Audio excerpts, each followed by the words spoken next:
তুলে আমার লাথি দিতেছে, ঘুষি দিতেছে, পিস্তল ঠেকাইয়া আমার অপহরণ করছে যে তুই 1 কোটি টাকা দিবি, তোর দুইটা চোখ এবং কিডনি সব খুললে আমরা পাট করে সেল করে আলাবো, তোর আর জিন্দিগি তোর মাই বলাম এবং তোর মার মোহের সামনে আর তোর হাজির করবো না। আমরা এই সুষ্ঠু তদন্ত কি করে ওরে এইভাবে আর তুলে আনো দিনে দুপুরে, যদি কোনো তার কারো কোনো ই থাকে থানা অবহিত করবে, থানা থেকে প্রশাসন থেকে ওরা তুলে আনবে। এরা যে তারা নিজেরা তুললে না, থানায়ও তারা দিল না, তারা এই যে হঠাৎ করে শুনি নাকি খুললে নিয়ে যাইবে মামলা আছে এই কইয়া আর লই গেছে এতে।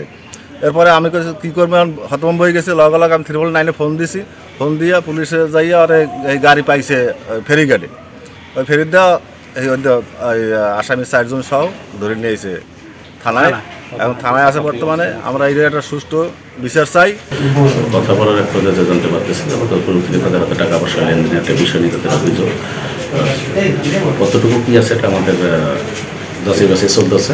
যেহেতু কিডন্যাপের বিষয় চলে আসছে, উদ্যোতন কর্তৃপক্ষকে আমার বিষয়টা অভিযোগ করছে, সার্ভিস আসছে, আপনারা দেখছেন।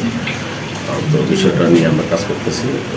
তো অপহরণের অভিযোগ আসছে, এটা আইনগতভাবে ব্যবস্থা গ্রহণ করা হতেছে।